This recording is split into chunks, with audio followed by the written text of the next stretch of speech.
Dear students, good morning. मैं doctor Rozisha. अपनी last class में मैंने आपके साथ नया टॉपिक शुरू किया था बीए पार्ट थर्ड के सेकंड पेपर में, आधुनिकीकरण की अवधारणा। आज हम आधुनिकीकरण के अध्ययन के उपागम कौन कौन से हैं, इन्हें जानेंगे, समझेंगे।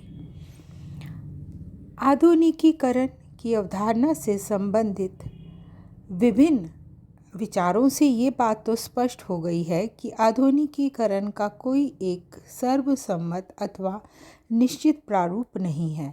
विभिन्न विद्वानों ने आधुनिकीकरण की अवधारणा को एक दूसरे से कुछ भिन्न संदर्भों में स्पष्ट किया है।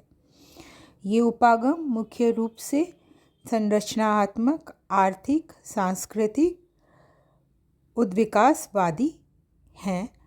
अनेक विचारकों ने मनोवैज्ञानिक तथा विकासवादी उपागम के आधार पर भी आधुनिकीकरण की विवेचना की है, लेकिन मैं आपको यहाँ पर इन चार मुख्य संरचनात्मक, आर्थिक और सांस्कृतिक उपागमों के बारे में बताऊंगी।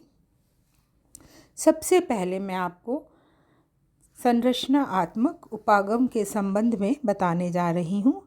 आधुनिकीकरण का संरचनात्मक उपागम इस मान्यता से संबंधित है कि जो आधुनिकीकरण है वह सामाजिक संरचना में कुछ विशेष स्वरूपों से है।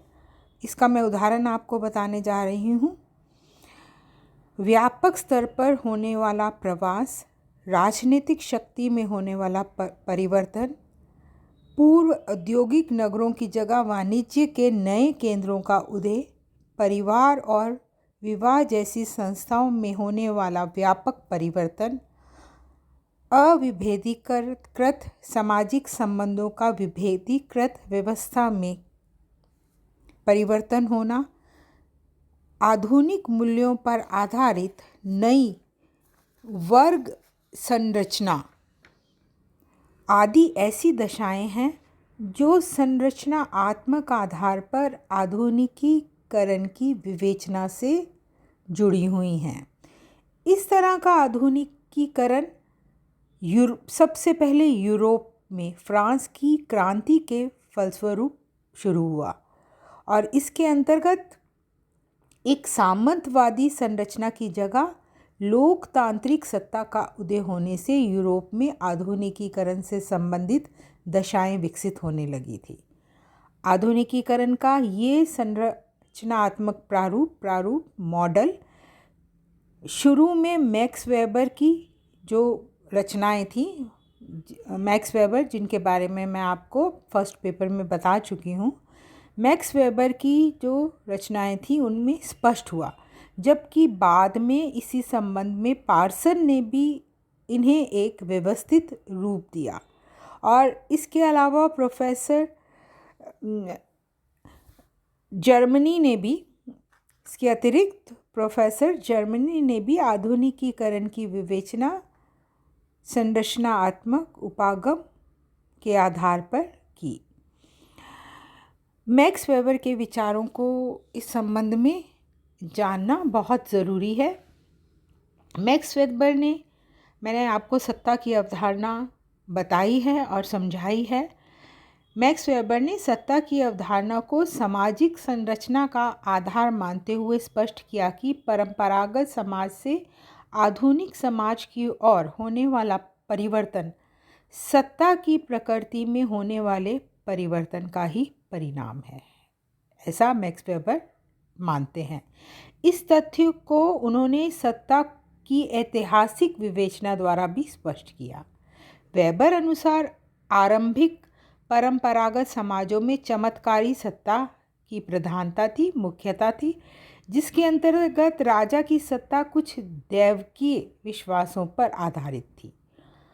ये पहला स्तर था। और दूसरे स्तर पर एक परंपरागत सत्ता का उद्भव हुआ, जिसे वेबर ने वृद्ध लोगों की सत्ता तथा परिवार में कुल पिता की सत्ता के उदाहरणों द्वारा स्पष्ट किया।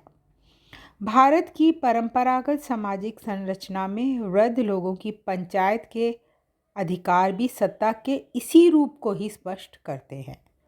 सामाजिक संरचना का रूप जैसे जैसे जटिल और आधुनिक होने लगा, तब चमत्कारी और परंपरागत सत्ता की जगह स्थान पर वैधानिक सत्ता की आवश्यकता महसूस की जाने लगी, जिसे सामाजिक संरचना की एक तार्किक रूप दिया जा सके, जिसे सामाजिक संरचना को हम एक तार्किक रूप दे सके। ऐसे राज्यों में आर्थिक तथा प्रशासनिक आवश्यकताओं को पूरा करने के लिए अधिकारी तंत्र ब्यूरोक्रेसी अथवा नौकरशाही व्यवस्था का विकास हुआ, जो तार्किक रूप से वैधानिक सत्ता के द्वारा समाज को व्यवस्थित रख सकते हैं। इसी आधार पर वेबर लिखते हैं कि परंपरा से आधुनिकीकरण की ओर होने वाला परिवर्तन एक ऐसे संरचनात्मक परिवर्तन से संबंधित है जिसे सत्ता की प्रकृति के आधार पर ही हम समझ सकते हैं। इस संबंध में अब हम पार्सन्स के विचार भी जानेंगे, जिन्होंने संरचनात्मक आधार पर आधुनिकीकरण की विवेचना की है। पार्सन अनुसार आधुनिक समाजों की संरचना में जिन सार्वभौमिक प्रतिमानों का पार्सन उल्लेख करते हैं वह इस प्रकार है।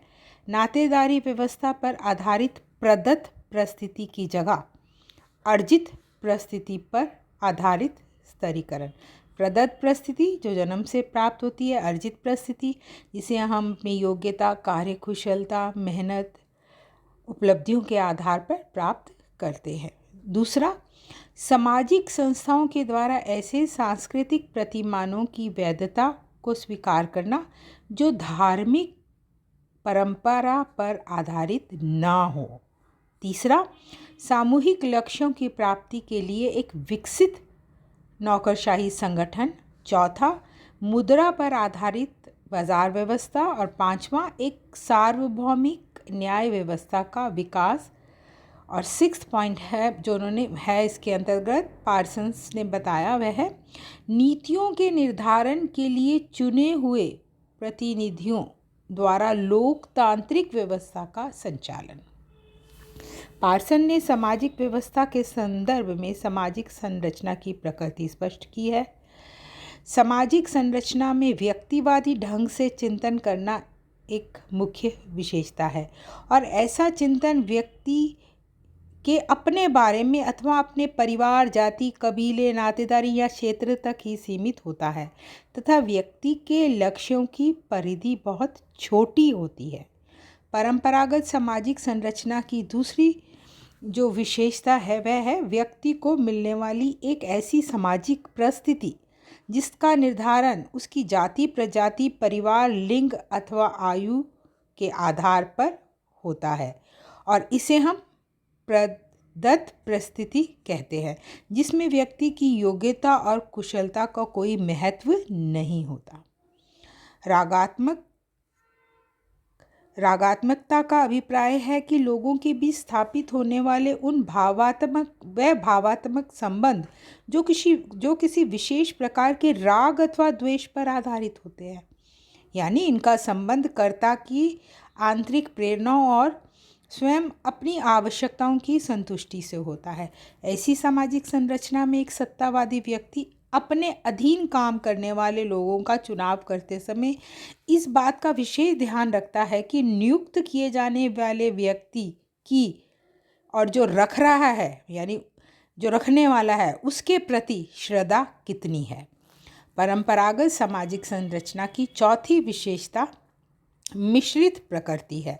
इसका अर्थ है कि इस प्रकार की सामाजिक संरचना अविभेदीकृत होती है, यानी इसके अंतर्गत एक ही व्यक्ति विभिन्न प्रकार की आर्थिक, सामाजिक, धार्मिक तथा प्रशासनिक भूमिकाओं का निर्वाह साथ साथ करता है। जो पांचवा प्रतिमान है वह है लोगों की क्रियाओं और व्यवहारों में स्व केंद्रितता का होना। व्यक्ति अपने व्यवहार को इस भावना के साथ करते हैं कि उन्हें व्यक्तिगत रूप से इसका कितना अधिक लाभ मिलेगा तथा लोक और परलोक में उनकी परिस्थिति में किस प्रकार सुधार हो सकता है। पार्सन ने सामाजिक संरचना में आधुनिक प्रतिमानों के बढ़ते हुए प्रभाव को ही आधुनिकीकरण के रूप में स्पष्ट किया। जैसा कि आपको मैंने अभी बताया, उनके अनुसार आधुनिक सामाजिक संरचना का सबसे मुख्य प्रतिमान सार्वभौमिक दृष्टिकोण है और ये विकास से संबंधित है, जिसमें समानता, स्वतंत्रता, बंधुत्व की भावना निहित है। और इस आधुनिक प्रतिमान का संबंध किससे है? अर्जित परिस्थिति से है। इसका तात्पर्य है कि व्यक्ति को समाज में प्राप्त होने वाली स्थिति व्यक्तिक कुशलता पर, योग्यता पर आधारित होती है। और तीसरे प्रतिमान के रूप में उन्होंने रागात्मक निष्पक्षता का उल्लेख किया पार्सन ने। इसका संबंध व्यक्तिगत अनुभूति से ना होकर एक ऐसी संस्थागत प्रक्रिया से है जिसमें व्यक्तिक आवश्यकताओं की जगह संपूर्ण सामाजिक संरचना के हित को अधिक महत्व दिया जाता है। और इसके फलस्वरूप पदों पर निष्पक्ष रूप से लोगों को नियुक्त किया जाता है, यानी निष्पक्ष रूप से लोगों को नियुक्त किया जाता है जो कार्यकुशलता पूर्वक अपने पद और दायित्व, रिस्पॉन्सिबिलिटीज का निर्वाह कर सके। और इसके अतिरिक्त आधुनिकता से संबंधित प्रतिमान अपनी प्रकृति से विशिष्ट होते हैं। इसका अर्थ है कि प्रत्येक व्यक्ति के पद और अधिकारों में एक स्पष्ट पृथकता होती है तथा श्रम विभाजन की ऐसी व्यवस्था विकसित होती है जिससे विशेषीकरण को अधिक महत्व दिया जाने लगता है। समूह केंद्रता को पार्सन ने सामाजिक संरचना के एक महत्वपूर्ण प्रतिमान के रूप में स्पष्ट किया। ये वह दशा है जिससे इस तरह की क्रियाओं और व्यवहारों को मान्यता दी जाती है, जिससे पूरे समूह का जीवन अधिक उपयोगी और विकासशील बन सके। अब हम दूसरा उपागम समझेंगे, आर्थिक उपागम। आधुनिकीकरण का ये उपागम व्यापक रूप से विकास की मान्यताओं पर आधारित है, जिनका उल्लेख आर्थिक वृद्धि तथा सामाजिक विकास के अंतर्गत मैं पहले आपको कर चुकी हूँ।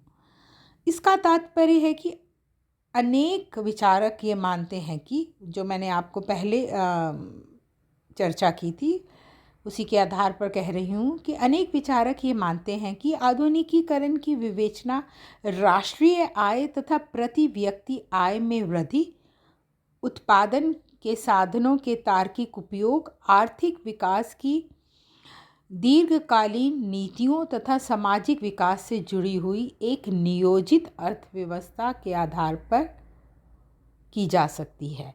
इस उपागम से संबंधित विचारकों ने अपना ध्यान इस तथ्य पर केंद्रित किया है कि आधुनिकीकरण का संबंध एक अधिक उन्नत जीवन स्तर को प्राप्त करने, आर्थिक विकास के साथ संसाधनों के समताकारी वितरण, मानवीय मूल्यों पर आधारित आर्थिक और सामाजिक प्रतिमानों के आंतरीकरण तथा सामुदायिक जीवन का विकास जैसी विशेषताओं से है। लेवी ने आधुनिकीकरण की अवधारणा को प्रौद्योगिक विकास के संदर्भ में स्पष्ट किया। उन्होंने लिखा है कि आधुनिकीकरण से हमारा तात्पर्य शक्ति के भौतिक स्रोतों के अधिक से अधिक उपयोग तथा उन प्रविधियों और उपकरणों से है जो मानवीय प्रयासों के प्रभाव में वृद्धि करते हैं। ये दोनों विशेषताएं एक दूसरे से संबंधित हैं तथा एक दूसरे से शक्ति प्राप्त करती हैं। कोई समाज कितना अधिक या कम आधुनिक है, ये इस बात पर निर्भर करता है कि वहाँ प्रौद्योगिक आविष्कारों तथा विकास की सीमा क्या है एवं विभिन्न उपकरणों और शक्ति का उपयोग किस मात्रा में होता है। अपने ये जो आपको मैंने लेवी की इस संदर्भ में विचार बताए, उससे लेवी ने ये स्पष्ट किया है कि आधुनिकीकरण के लिए भौतिक विकास का जो प्रतिमान आधारभूत है, उसके कुछ तत्व प्रत्येक समाज में विद्यमान होते हैं, लेकिन आधुनिकीकरण एक ऐसी दशा है जिसमें इन तत्वों की प्रकृति इस सीमा तक विस्तृत विस्तारित होती है कि मानव का प्राकृतिक साधनों पर काफ़ी नियंत्रण स्थापित हो जाता है। इसके साथ ही सामाजिक संस्थाओं का विकास आर्थिक विकास के अनुसार ही निर्धारित होना शुरू हो जाता है। अधिकारी तंत्र का तार्किक रूप नए तरह के अभिजन वर्ग का उदय, विधिक न्याय प्रणाली, सैन्य शक्ति तथा शिक्षा व्यवस्था इसी तरह की संस्थाएं हैं। इसके साथ ही लेवी ने इस बात पर भी बल दिया कि आधुनिकीकरण का संबंध एक ऐसे लक्ष्य से है जिसे पूरी तरह प्राप्त कर लेने का दावा कोई भी समाज नहीं कर सकता। इस अर्थ में आधुनिकीकरण एक तुलनात्मक दशा है, क्योंकि वर्तमान परिस्थितियों में जिस विकास को हम आज आधुनिकीकरण कहते हैं, कुछ समय बाद उसे अपर्याप्त समझकर वैज्ञानिक विकास में नए सिरे से परिवर्तन लाने के प्रयत्न किए जाने लगते हैं। Thank you.